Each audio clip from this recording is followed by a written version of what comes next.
In this lesson, we're going to use tables to create a table. I'm also going to show you a really lovely little formula that I've got that helps you arrange things around a circle.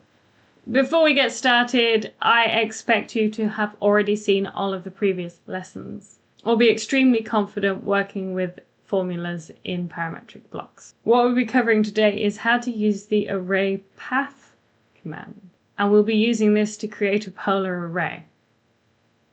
You'll find out why in a minute. We'll also be working with block tables.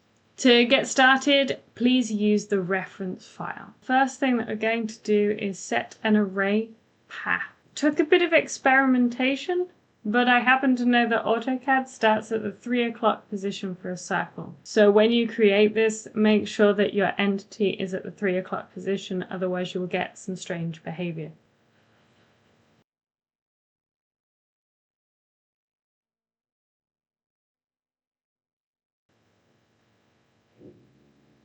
I'm then going to apply a diameter constraint across the middle of the circle. You could also use a radius, but it's important for me to use the diameter as it simplifies the formula. I'm then going to open up the parameters manager, and I'm going to create two user parameters. And use items, so I'm going to manually set to 6. And then I'm going to use gap as with the previous lesson, and I'm going to input this formula.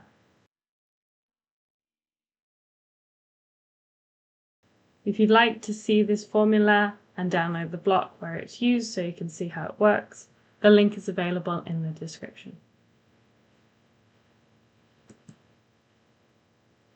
I'm then going to change the number of items to items, and the gap between to gap.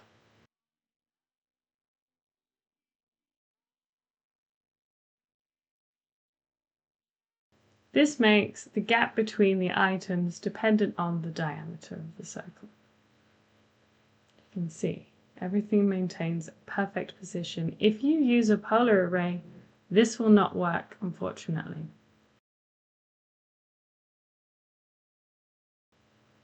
I'm going to open up Parameters Manager again. I'm going to change the number of items just so you can see this in action. Now what I want to do is I want to create a set number of options for this block. I want to know that when it's a certain size, it will have a set number of chairs. And I want there to only be a set number of options available to the user. To do this, I'm going to use a table.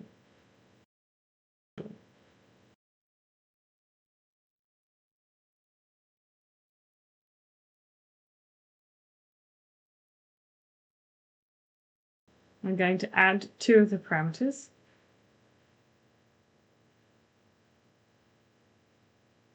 And then I'm going to set them to the values that I would like this block to be available to the user.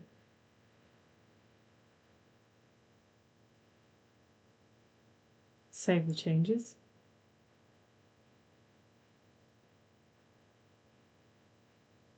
Hide that from view in the final block.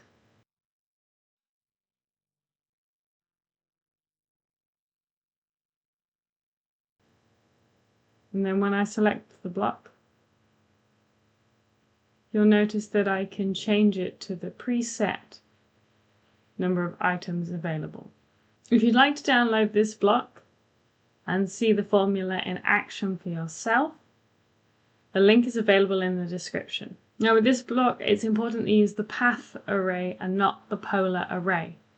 That's because it allows you to keep a relative position for the items around the circle, and it uses the circle as the path. There is no way to dynamically change a polar array that I know about. If you find one, please let me know in the comments. Good luck and keep practicing. Thank you so much for watching. If you're enjoying these lessons as much as I'm enjoying making them, please check the link in the description. In addition to the free lessons that are available online, I also have a number of resources available for download, including written instructions, formulas, advanced techniques and tips, and DWG files to download. By supporting me, you're supporting learners all over the world from different backgrounds, different educations, and different starting points. Thank you so much for your continued support, and I'll see you in the next video.